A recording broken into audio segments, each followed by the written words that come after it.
Hello, good morning, नमस्ते। मेरा नाम कविता शर्मा है और आज हम क्लास को आगे बढ़ाते हैं और आज हम पढ़ेंगे वोल्केनो यानी ज्वालामुखी। इसमें हम वर्ल्ड के, इंडिया के जो भी ज्वालामुखी है उसके बारे में पढ़ेंगे, एक्टिव नॉन एक्टिव जो भी हैं। ठीक है, ये हमारा ये होता है ज्वालामुखी। ठीक है, इसके कप के आकार को क्रेटर बोलते हैं और इसके अंदर जो ये पिघला हुआ तरल पदार्थ है इसको मैग्मा बोलते हैं। लेकिन ये जब विस्फोट होता है प्रेशर के कारण तो ये भाप, गैस, राख, जलवाष्प सब निकलता है और इसके बाद ये बाहर आ जाता है, ये लावा बन जाता है फिर ये। ठीक है, तो स्टार्ट करते हैं। ज्वालामुखी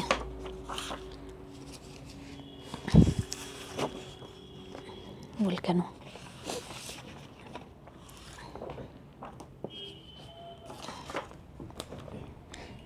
ज्वालामुखी भूपटल पर वह छिद्र या वीवर होता है या दरार होती है जिसके आंतरिक भाग में जो पिघला सा पदार्थ होता है जो विस्फोट के बाद बाहर निकलता है और लावा, राख, गैस, जलवाष्प बनता है।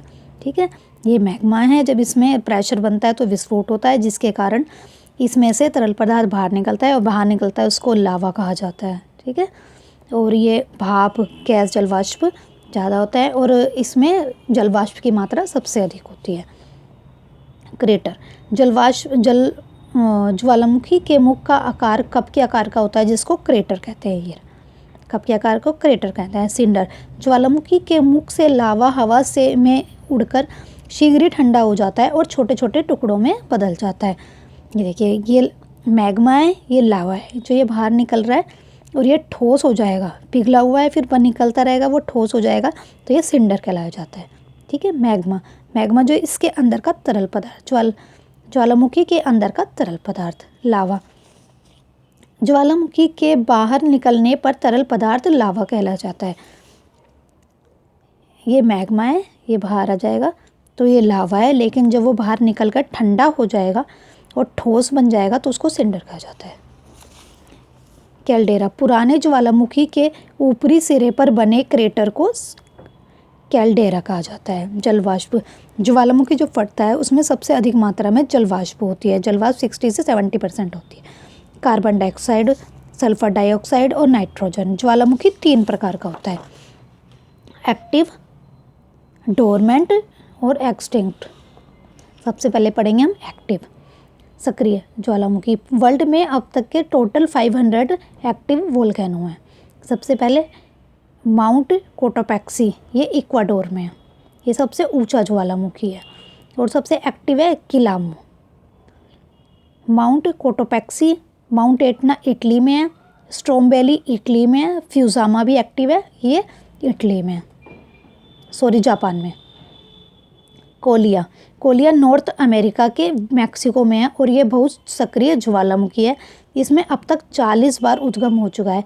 जो ये ज्वालामुखी है कोलिया साउथ अमेरिका में है और ये सबसे ज़्यादा एक्टिव है और अब तक इसमें विस्फोट हो चुका है 40 बार। भारत का बैरिन वोल्केनो है, बैरिन ज्वालामुखी जो अंडमान निकोबार में है। सेकंड, प्रसुप्त ज्वालामुखी, डोरमेंट वोल्केनो, विसुवियत इटली में है, भूमध्य सागर। मोनालोआ हवाई द्वीप में है। क्राकोटोआ सुंडा जलडमरू पे है। मैयन फिलीपींस में। भारत का है नारकोंडम, थर्ड है शांत ज्वालामुखी, एक्सटिंक्ट। देवबंद ईरान में है। कोह सुल्तान ईरान में है। किलिमंजारो तंजानिया में है। पोप म्यांमार में। जो एक्टिव होते हैं वो हमेशा एक्टिव होते रहते हैं, जो सक्रिय है। जो प्रसुप्त है उसमें ये श्योर नहीं कह सकते वो कब उसमें विस्फोट होगा कब नहीं होगा, उसमें कभी भी अपने आप ही विस्फोट हो सकता है जब भी उसमें प्रेशर बनता है। और ये शांत होता है, ये काफ़ी सालों से ये बिल्कुल शांत है, इसमें से कोई भी विस्फोट नहीं हुआ है। अब तक ये बिल्कुल ख़त्म हो चुके हैं, डेड हो चुके हैं।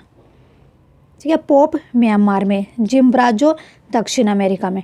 सबसे अधिक और सक्रिय ज्वालामुखी अमेरिका व एशिया महाद्वीप में है। ये काफ़ी इंपॉर्टेंट है, अमेरिका और एशिया महाद्वीप में है। ऑस्ट्रेलिया महाद्वीप में एक भी ज्वालामुखी नहीं है, ऑस्ट्रेलिया महाद्वीप है। सबसे बड़ा एशिया महाद्वीप है और सबसे छोटा है ऑस्ट्रेलिया महाद्वीप। ठीक है, एक ये इम्पॉर्टेंट है लास्ट, स्ट्रोम्बोली, ये भूमध्य सागर का प्रकाश स्तंभ भी कहते हैं इसको। स्ट्रोम्बोली ज्वालामुखी है जो इटली में है। Lighthouse of the Mediterranean sea, Aconcagua, Aconcagua Andes पर्वत पे है, सबसे ऊंचाई पर है शांत ज्वालामुखी। और आपको मेरी क्लास अच्छी लगी हो तो प्लीज़ उसको लाइक करें, शेयर करें, सब्सक्राइब करें। ठीक है, थैंक यू।